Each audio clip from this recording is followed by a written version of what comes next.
Bonjour Sylvain Maillard. Bonjour Sonia Mabrouk. Et bienvenue à la grande interview sur CNews Europe 1. Vous êtes député de Paris, président du groupe Renaissance de la capitale. Emmanuel Macron assistera donc au match France-Israël jeudi soir au Stade de France. Une rencontre prévue avec un dispositif de sécurité extrêmement renforcé suite aux actes antisémites d'Amsterdam, véritable chasse aux Juifs. Au moment, Sylvain Maillard, où le président annonce et confirme sa venue, Israël recommande à ses ressortissants de ne pas s'y rendre. Est-ce que vous y voyez une forme de camouflet à la France ? Je le regrette. D'abord, je veux féliciter. Je trouve que c'est une très bonne décision d'Emmanuel Macron d'aller voir le match France-Israël. C'est un symbole fort, mais ça montre aussi qu'il y aura beaucoup de sécurité, et tant mieux, et qu'il n'y aura aucun souci. Je n'ai pas d'inquiétude là-dessus. Sur les abords, on sait parfaitement sécuriser les abords du Stade de France, les transports en commun, et donc j'invite les Français, évidemment, à se rendre en masse pour supporter l'équipe de France. Oui, en masse. Vous dites ce matin à un Français juif d'aller même en famille voir ce match sans crainte, sans appréhension. Heureusement, oui, il faut y aller, et c'est un match important, c'est un match de l'équipe de France. Il faut un stade plein. Quel symbole si le stade est rempli avec 15 000 ou 20 000 personnes? Quel symbole, justement? Ce sera un symbole terrible. C'est-à-dire qu'au fond, les images qu'on a pu vivre aux Pays-Bas, elles ont gagné. C'est-à-dire qu'une partie de la population française a peur et ne veut plus se rendre dans des endroits où c'est la fête et où, au contraire, on fait en sorte de se réunir, de trouver derrière notre équipe de France des symboles extrêmement forts. Donc non, il faut s'y rendre. Il faut s'y rendre avec un tel dispositif sécuritaire, Sylvain Maillard, près de 4000 forces de l'ordre. On ne va pas critiquer dans un tel contexte, un tel dispositif, mais à quoi renvoie un tel dispositif? Que la France ait besoin de déployer tout cela pour un match de foot, qu'est-ce que cela dit du pays? Ça veut dire surtout, au-delà du pays, c'est-à-dire la période est extrêmement difficile, mais de dire que nous sommes capables d'y répondre. Quand il y a quelques mois, nous avions les Jeux Olympiques, il y avait des policiers partout à Paris. Qu'est-ce que ça renvoie comme symbole? Le symbole que nous voulons la paix et que chaque spectateur, que chaque personne présente à Paris puisse vaquer tranquillement à ce qu'elle va faire. Vous avez l'air serein ce matin. Par exemple, Julien Audoul du RN a proposé, enfin en tout cas a émis l'idée de délocaliser le match. Bruno Retailleau a dit non, ce serait une forme de défaite. Ce ne serait pas prendre un risque de maintenir un tel match avec un tel dispositif? Bruno Retailleau a raison. Non, il y a un dispositif de sécurité. Les forces de l'ordre sont là pour sécuriser les matchs. Et moi, j'ai confiance en eux. Je sais que ça se passera bien. Donc, j'invite tout le monde à se rendre voir France-Israël. Alors, vous invitez tout le monde. À l'inverse, la France insoumise appelle au boycott du match et ne condamne pas plus largement les actes antisémites d'Amsterdam. Certains, à l'instar de la députée Marie Messmer, affirment, je cite, que ces gens-là, je le lis, n'ont pas été lynchés parce qu'ils étaient juifs, mais bien parce qu'ils étaient racistes et qu'ils soutenaient un génocide. Le ministre de l'Intérieur a saisi la justice après cette réaction. Sylvain Maillard, vous êtes un représentant de la nation, vous êtes député. Est-ce que les parlementaires d'extrême gauche qui tiennent ce genre de propos et qui ne condamnent pas de tels agissements, est-ce qu'ils ont encore leur place en tant que représentants de la nation? C'est une vraie question. Moi, je pars du principe que vous avez été élu par des Français et donc chaque parlementaire, chaque député a la même place les uns que les autres. Bruno Retailleau a fait un article 40, donc signalé au procureur. J'espère qu'elle sera poursuivie parce que le tweet est une infamie. Ce qu'elle a écrit, au fond, c'est quoi? C'est de l'essentialisme. Et c'est tout ce qu'on peut dénigrer de plus dans le fait de faire République. Donc j'espère qu'elle sera poursuivie pour ses propos. J'espère que ce sera aussi une alerte pour l'ensemble des autres LFI qui ne sont, je le dis aussi parce que je les fréquente à l'Assemblée, pas forcément tous sur ce même registre. Qui voyez-vous qui n'y soit pas? Il y en a qui sont moins connus des LFI, mais je sais qu'il y en a beaucoup qui sont mal à l'aise par rapport à cette technique qui est très simple.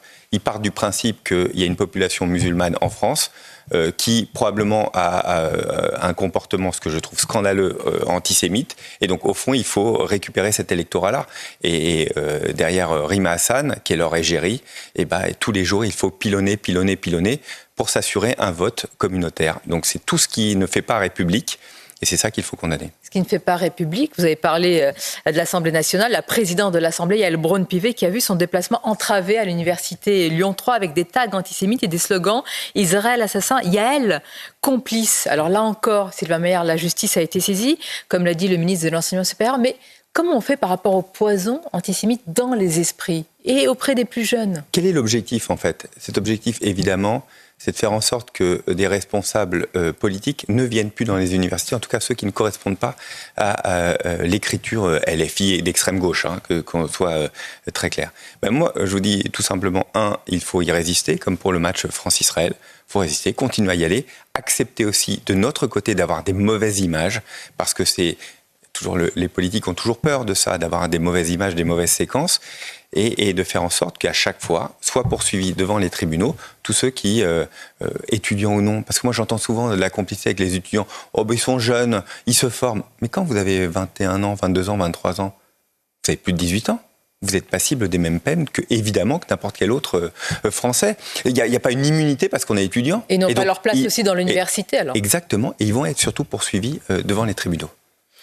On va passer sur le plan social, parce qu'il y a un contexte sécuritaire tendu. Sur un autre plan, le plan social est inflammable, avec un préavis de grève, Sylvain Maillard, illimité, déposé par les principaux syndicats de la SNCF, une dizaine de jours avant Noël. On a presque envie de dire comme chaque année. Est-ce que vous estimez, c'est un mot, une expression qui est souvent reprise, c'est une forme de prise d'otage? C'est le principe. C'est de dire, au fond, je sors l'arme nucléaire des grèves pour bloquer les Français et forcer le gouvernement à aller à la table de négociation. Je crois que c'est important que le gouvernement puisse négocier avec les uns les autres. Il y a une vraie inquiétude, et je peux l'entendre sur le SNCF fret. Ouverture à la concurrance et fret. Là, il ne s'agit pas de salaire. Je sais bien, sur le fret. Ça mérite une grève avant Noël ? Non, mais moi, je suis totalement contre les grèves. Donc là-dessus, c'est un moyen de pression qu'ils font habituellement. Vous l'avez dit, c'est presque un sport national juste avant les vacances de Noël. Enfin, je dis juste avant les vacances de Noël, mais enfin, très souvent, à Noël, on se retrouve bloqué et les Français ne peuvent pas rejoindre leur famille. Donc, moi, ce que j'appelle, c'est évidemment qu'il y ait des discussions sur le fret. Nous, on a besoin d'avoir un fret ferroviaire puissant en France. Ça fait partie de notre projet de décarbonation de la société. Tout le monde y est attaché. Il faut trouver les voies de passage, c'est le cas de le dire avec la Mais s'il n'y a pas de responsabilité, s'il n'y a pas justement de retour en arrière, est-ce qu'il faudrait voir du côté italien où, quand il y a une grève, en tous les cas, c'est ainsi que ça a été institutionnalisé, pendant Noël ou pendant les fêtes, eh bien, c'est pas possible. Moi, j'y suis favorable. C'est-à-dire qu'en fait, le système italien est un peu plus complexe que ça. On détermine un nombre des jours précis tout au long de l'année pendant lesquels il n'est pas possible de faire grève. Je suis assez favorable à ce système-là. Ce ne serait pas pour vous une limitation du droit de grève? Au contraire, ce serait une forme de sanctuarisation du droit de circuler? Quand on fait partie du service public, au fond, on travaille pour les Français, on voue sa vie à travailler pour les Français.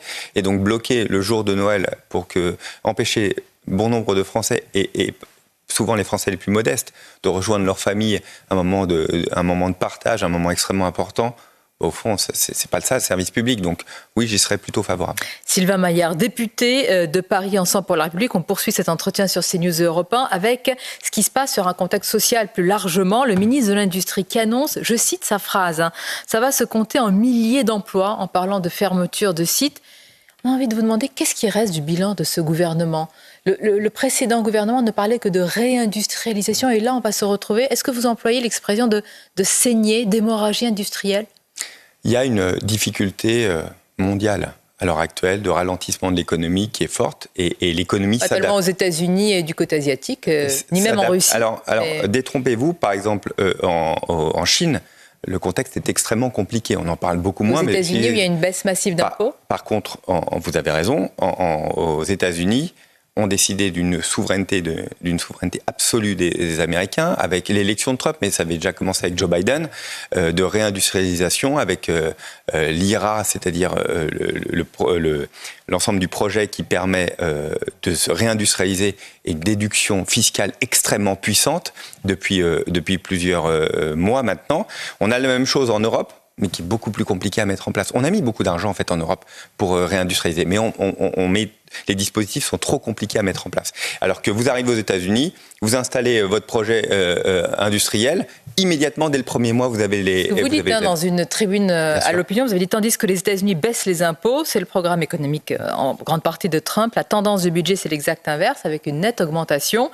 Alors que la part, on le précise, des prélèvements obligatoires dans notre PIB explose à 48%, soit la plus haute, Sylvain Maillard, des pays de l'OCDE. Qu'est-ce que vous dites ce matin par rapport à ce budget ? Est-ce qu'il y a un risque de matraquage fiscal compte tenu de ce contexte social si tendu ? Écoutez, on a déjà une copie budgétaire du gouvernement avec plus 20 milliards. qui est pour moi déjà un vrai souci, augmenter les cotisations sociales et augmenter l'impôt sur les sociétés, même si c'est les grandes sociétés, parce que les grandes sociétés, elles ont des sous-traitants et elles vont impacter sur les sous-traitants les prix. C'est le chef d'entreprise qui parle ce matin que vous êtes. Vous savez, c'est comme ça que ça fonctionne. À la fin, une entreprise, c'est une boîte noire. Ça ne vit que par des gens qui sont autour, des actionnaires, des salariés, et c'est eux qui seront impactés. Et donc, moi, je dis, il y a une première copie déjà du gouvernement qui est dure, et derrière, sur des hausses de cotisations et d'impôts, et puis ce qu'on a voté jusqu'à vendredi soir, moi j'étais tard encore dans l'hémicycle vendredi soir, plus 35 milliards d'impôts supplémentaires. Mais c'est une folie. On est en train de faire exactement l'inverse que ce que font toutes les grosses économies dans le monde. On a l'Allemagne, en même temps, et c'est ce que j'écris, l'Allemagne, le même jour de l'élection de Trump, la coalition explose. Probablement dans quelques mois, la CDU va revenir au pouvoir. La CDU a déjà annoncé, elle va avoir une politique très pro-business, d'écrasement des impôts pour les entreprises, faire en sorte qu'on réindustrialise. Et la réindustrialisation, non seulement c'est de la souveraineté, mais aussi il ne faut pas oublier que c'est de l'emploi partout en France, sur tous les territoires, et de l'emploi plutôt bien payé. Donc il faut absolument garder cette politique qu'on a menée depuis 7 ans avec Emmanuel Macron. Sinon, vous savez quoi, on va revenir à ce qu'on a connu avant, c'est-à-dire moins d'emplois industriels, un affaiblissement de la France, et qu'au fond, la confiance, moi je le dis toujours, la confiance, c'est le temps long. Le temps long, on l'avait retrouvé en France en disant un investisseur français ou étranger se dit au moins, je connais ma rentabilité dans le long terme. Oui, c'est logique. Si vous changez l'imposition, vous ne la connaissez plus et au fond, vous allez investir ailleurs. Expliquez-nous, Sylvain Maillard, vous êtes député Ensemble pour la République, vous êtes aussi chef d'entreprise, cette double casquette est importante. Vous dites à votre propre gouvernement que c'est de la folie fiscale. Je pense qu'on prend un risque énorme si on est dans l'autre sens, c'est-à-dire dire on va sur cette année pour rétablir les comptes, et je l'entends, et là-dessus je ne peux pas le contester, mais c'est un fusil à un coup. Vous contestez apparemment, parce que vous dites qu'il y a d'autres moyens. Moi je veux qu'on fasse des réformes de structure. Il y a des réformes de structure qu'on peut faire tout de suite. Vous pouvez les démarrer là avec un gouvernement et un président qui est fragilisé ? Bien sûr, parce qu'il a une majorité, en tout cas, qui ne voterait pas la censure, qui veut des réformes de structure. Par exemple, nous avons besoin. L'assurance chômage, c'est la base. Mais les collectivités, on ne peut pas continuer à avoir des collectivités qui ont des compétences sur tout. On voit bien qu'on dédoublonne partout. Et on a le rapport Woerth, mon collègue Éric Woerth a fait un rapport très bon dessus, qui explique avec une ligne d'application qui me semble tout à fait correcte, de faire en sorte que chaque collectivité a exactement une compétence. On arrête de tout dédoublonner. Et la compétence économique, pour reparler de l'économie, vous savez que chaque collectivité est là.